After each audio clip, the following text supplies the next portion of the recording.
There's a saying that goes, all of those who wonder are not lost.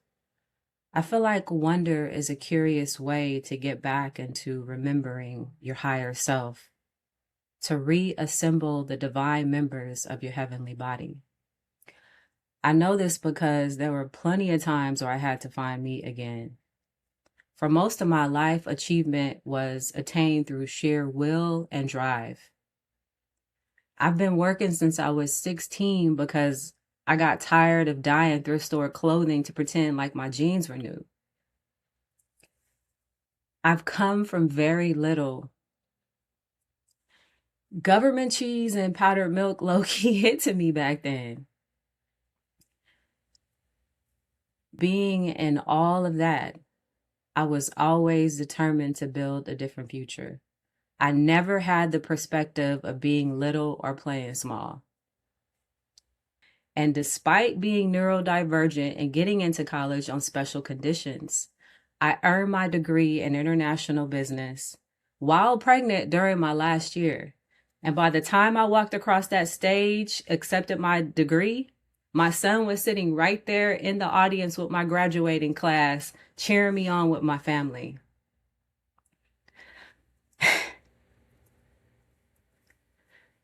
After graduating, I climbed the corporate ladder, eventually managing a global brand portfolio worth over $100 million.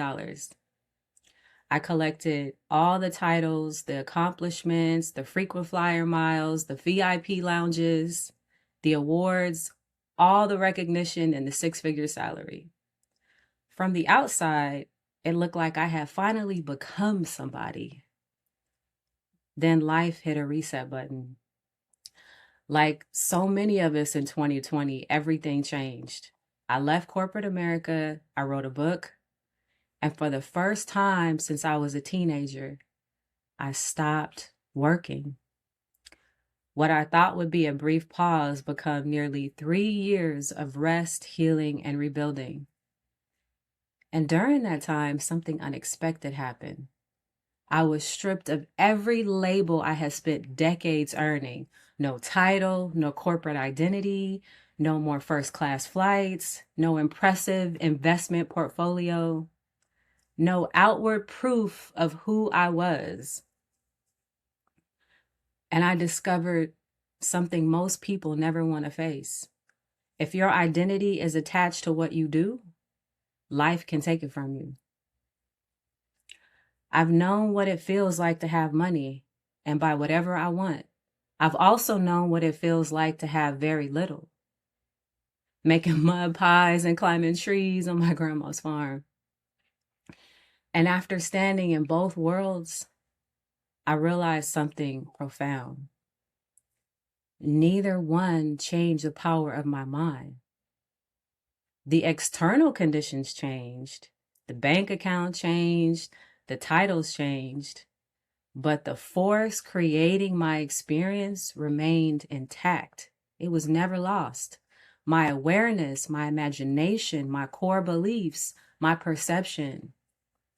The vehicle which I experienced reality was fully intact. And that's when I began to see what has been true all along. There has always been a quiet knowing beneath the noise. Even when your life looks ordinary, and I was running barefooted. Even when my bank account said one thing, even my relationships, my body, my fears, my past seemed to argue against it. There has always been a whisper, a strange ache in the center of my chest that said, this cannot be all that you came here to be, Ra. This can't be it.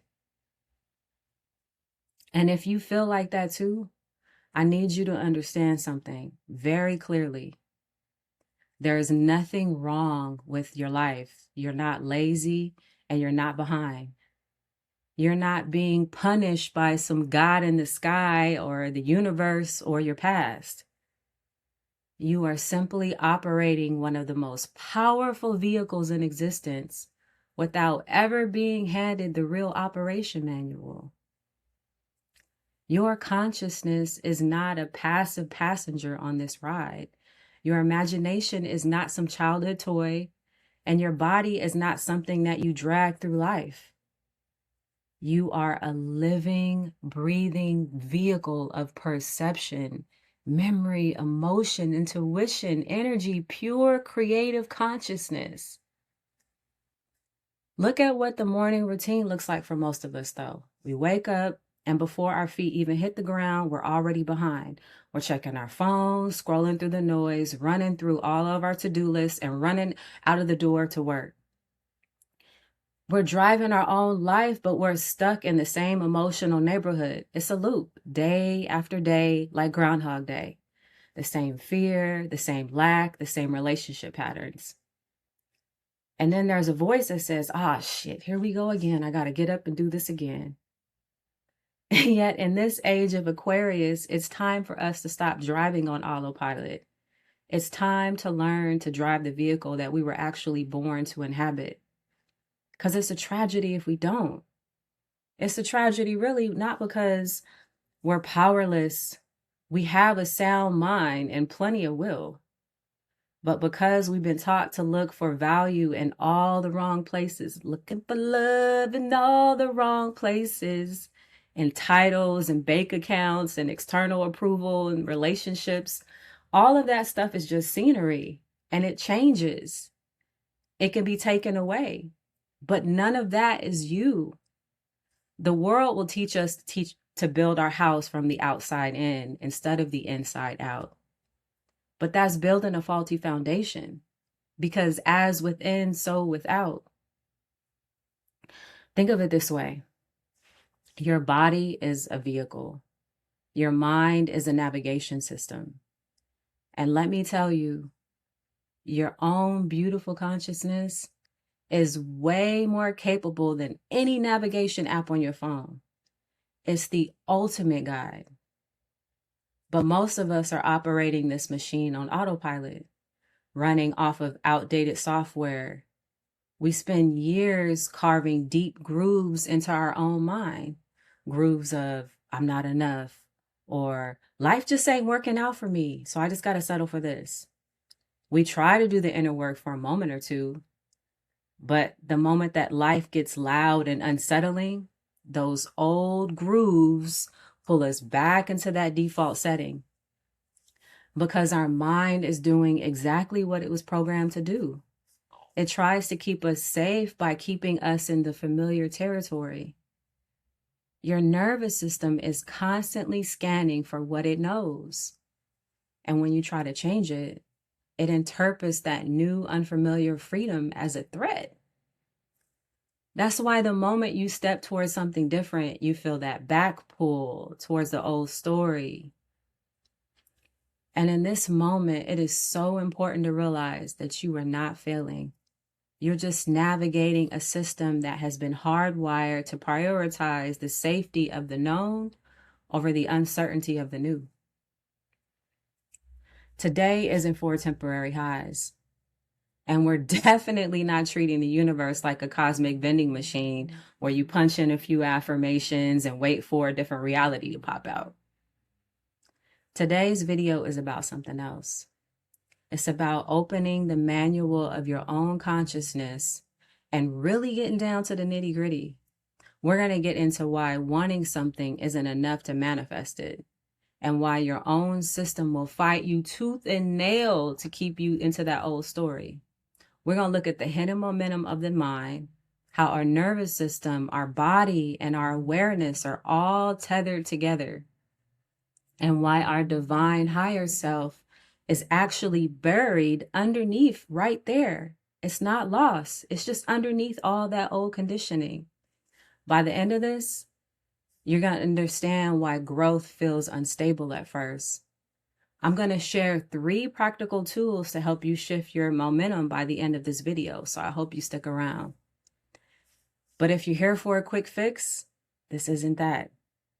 If you're ready to finally understand the vehicle that you've been living in, if you're ready to stop driving on autopilot, then take a breath. Let's settle in and let's begin.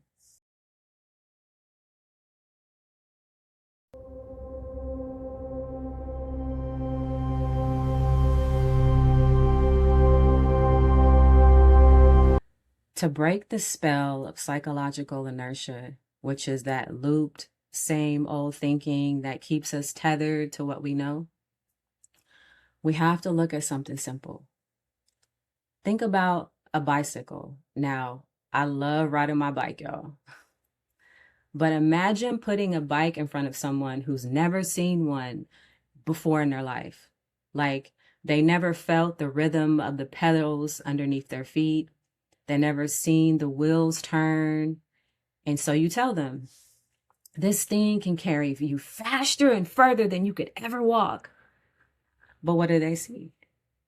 They see a frame that can't even stand up on its own. They let go of the handlebars and clank, it hits the ground. To them, it looks unstable, foolish even, because they're trying to understand through stillness something that can only be understood through motion. This is exactly how we try to approach our healing. We want a blueprint, we want proof, we want the road to stabilize before we can even start pedaling. But a bike doesn't reveal its wisdom when it's standing still. It reveals when you're moving. Remember the first time when you tried to find balance? The mix of terror and total possibility rushing through your body. Someone could have sat you down and drew diagrams for 6 hours, pointing to the frame, the gear, the chains. But none of that would have given your body the knowing. You only learn when you actually get on, pushed into the unknown, and started to ride that bike. The bicycle is a vehicle that needs forward motion to stay upright. And so do you. You can't understand the power of your own consciousness from the sidelines. You can't become a new version of yourself just by studying and staying in the idea of it. At some point, you have to mount on a seat and start pedaling. And let's be real, it's not always graceful. You're gonna wobble. You're gonna overcorrect and grip the handlebars until your knuckles turn white. You'll scrape your knees and wonder if you were ever meant to ride this thing at all. But the falling, that's not proof that the machine is broken. That's just your body learning the law of the road. You're gonna hit friction, old fears, old voices, old patterns. They're gonna try to pull you back to the shore of the familiar. That instability is not failure. It's just the natural friction of leaving from one state to another. It's unfortunate because when most people hit that first shake and they feel those handlebars rattle, they decide that the bike is the problem. So they spend the rest of their lives walking beside the very thing that was designed to carry them. The bicycle is not outside of you to carry. The bicycle is you. It's your consciousness learning to move through this dense world without losing its spark. It's your body learning that new rhythm. And the first lesson is simple. You don't wait for stability before you move. Movement is what creates stability. When I started questioning who I was, I found myself going back to the spiritual text I read hundreds of times before. Only this time, I wasn't looking for rules. I was looking for clues, instructions. Maybe you've been there. You can read the same page for years thinking that you get it, and then life humbles you, cracks you wide open, strips you away from the mask that you've been wearing.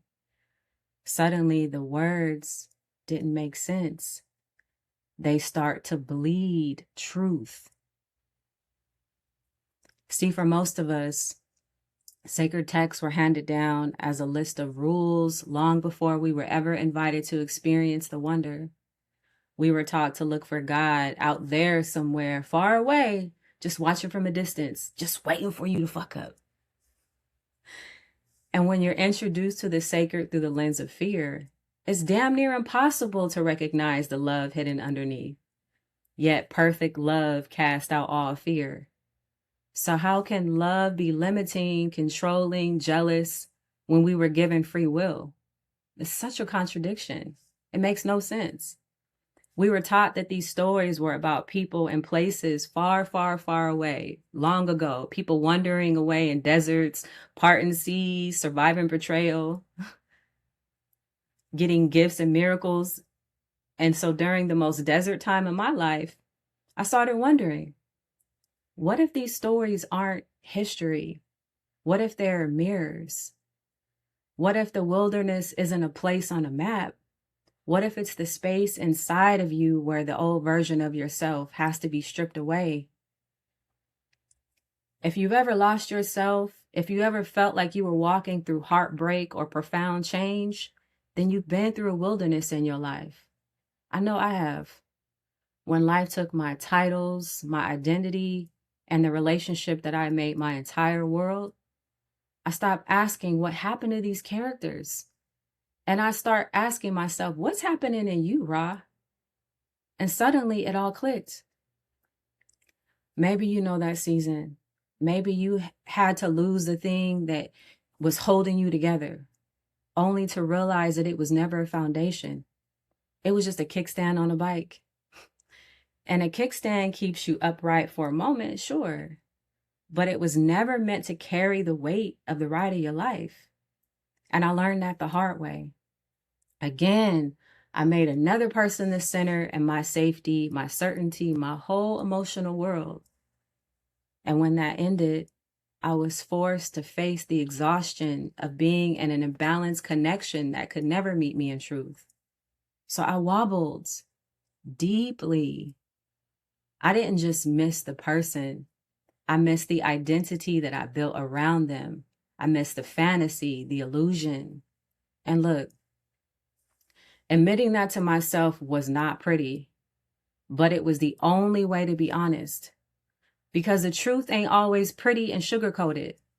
Sometimes what we call love in the world of patriarchy is actually a place where a lot of women abandon themselves in their purpose. And the desert valley of my own life, when those parables stopped feeling ancient and for somebody else and they became personal maps for me, a way to really reflect on where I had been, because parables are mirrors and they bypass our defenses and speak to the part of us that already knows the truth. When I read about a blind man receiving sight, I didn't just see a miracle from thousands of years ago. I think about the time I couldn't see my own worth. When I read about storms being calmed, I think about the overthinking and the chaos in my own nervous system. Every wilderness I've walked reminds me of the seasons where I had to let the old identity die for a truer version of me. It's not about staring into the past and looking out there. It's about turning inward and finally meeting yourself. Every resurrection then reminds us that sometimes an old version of us has to die before a true version has to emerge. That's alchemy. So let's bring this into the structure of our own life, because I don't know about you. I'm not interested in spiritual language that sounds all beautiful but doesn't help you live differently. I need something real, something that I can use when my chest is tight, when I'm overthinking, or when my body wants to run back to what's familiar, even if what's familiar is what is hurting me. We're not just a body that accidentally thinks. We're layered. We're spirit, soul, and body. There's 3 parts of us, and all 3 must come into communication for us to move through life as the writer instead of the reactor. The higher self is your pure, unconditioned light. And during my reset, I lost every title, every structure, and everything that I thought I built my life around. I felt so undone. But underneath all that noise, there was that still, quiet voice that didn't panic, that didn't argue with my fears. It just whispered, "This is not the end of you. It was the awareness of me that existed before the world told me who to be. It never screamed. It moves in intuition and in peace. The Christ self, the crystallized self, is the translator. This is your psyche, which is the bridge, the rainbow bridge. It takes that pure intelligence of the higher self and translates it into images and inner movements. Sometimes your rational mind can't even explain it yet, but your body, it knows. It has resonance because fear screams and rushes you into reaction. Intuition is subtle and calm and firm. You have to heal your body enough to recognize that peace. Because when you live in survival mode, everything is going to feel like danger. And your body being an instrument, it's the suit that your spirit wears in this physical world. The problem is that we often try to manifest with our mind while our body is still braced for all the abandonment. You can say, I'm loved, but if your nervous system is scanning the room for a threat, your body is going to keep you locked in yesterday's paradigm. This is where devotion really begins. You don't force yourself into alignment. You teach your body that the new reality is safe to inhabit. Breath by breath and choice by choice. So you can get into motion. And physics tells us that an object in motion stays in motion.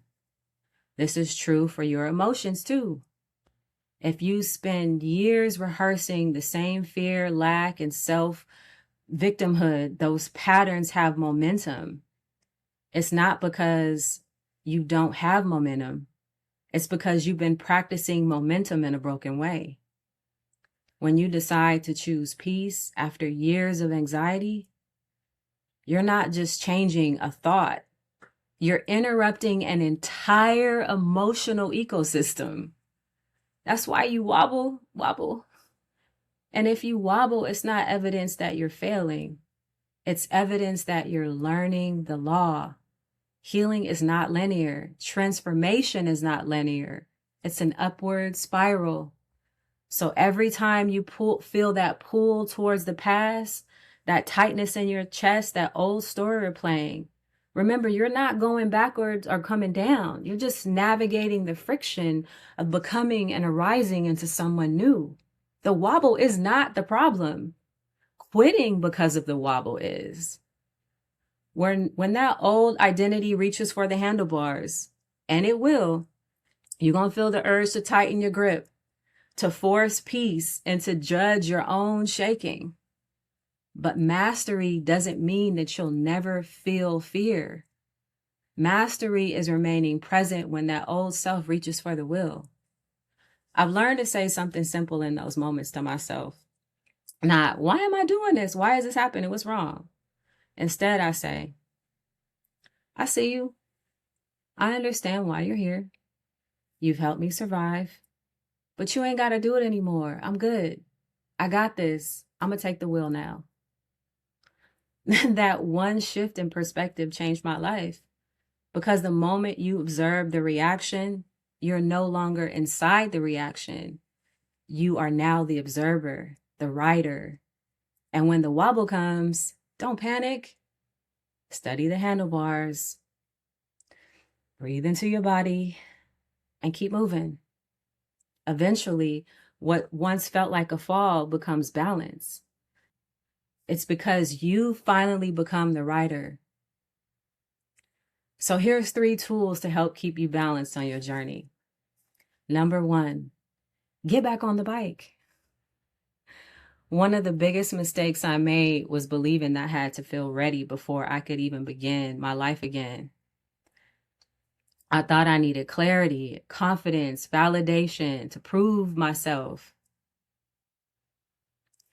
Life continuously taught me otherwise. You don't wait for the fear to leave. You begin while your hands are still shaking. You begin before there's even evidence, while you're still broke, before you know how it's all going to work out. because movement creates stability, not the other way around. This week, pick one state, be it peace, confidence, forgiveness, abundance. It doesn't matter, just one state of being. And then ask yourself, if I truly felt this way, how would I move through my day? How would I breathe? How would I speak to myself? How would I walk into that meeting or in that room? It doesn't even have to be a room that's grand. You could walk into a different room in your place. Like, how would my higher self walk into my dream kitchen or my dream bathroom or my bedroom? How would I feel walking into this room and then walk into that room with that feeling? Stop trying to change your life from the outside. Focus entirely on practicing the feeling from within. As within, so without. Step 2. Expect the wobble, wobble, wobble. Shake it, shake it.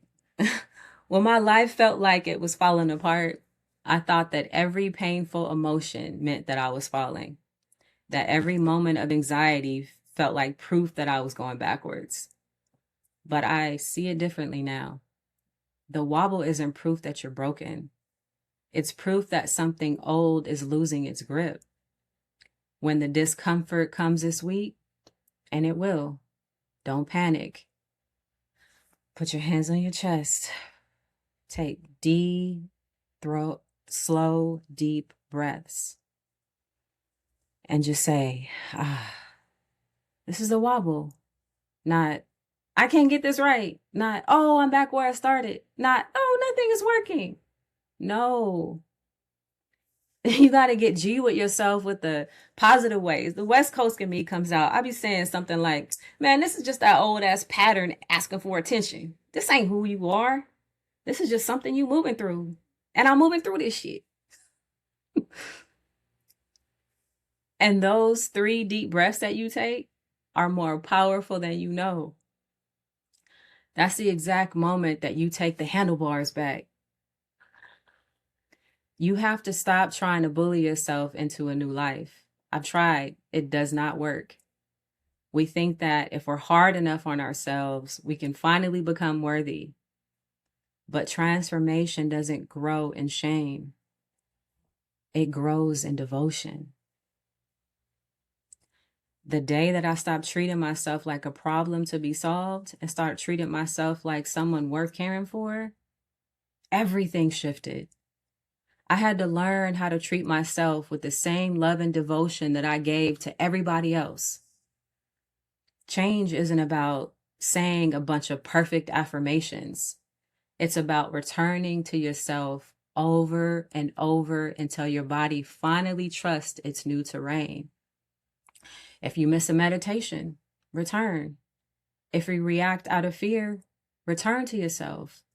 If you have a bad day, return. The path is not perfection. I had to say this to my Virgo self. The path is remembrance. And having devotion says, I am worthy of my own presence. I am worthy of my own love. I am worthy of beginning again because I get 24 hours every day. It's a reset every day for me. Abundance is your birthright and you have access to it. We're not being graded by our mistakes in this earth school by some God in the sky. I spent years believing that if my circumstances change, I will finally be at peace. Until my circumstances changed and I was not at peace. But when I learned the opposite, the inner comes first and then the outer comes after that, I got back everything I lost and then some. We're not trapped. We're in training and we're learning how to ride. So when the wobble comes, keep pedaling. When fear strikes, breathe and keep pedaling. And when the old story returns, notice it, but keep pedaling. Eventually, you'll notice that the freedom that you were chasing were never out there at all.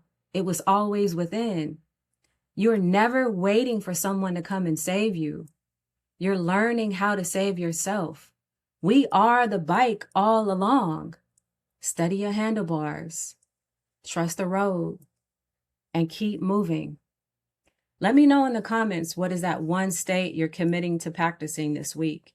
Not in achieving and mastering, just in practicing. And always remember, you are the light. Just be it. Shine. Peace. Be well. Till next time, y'all.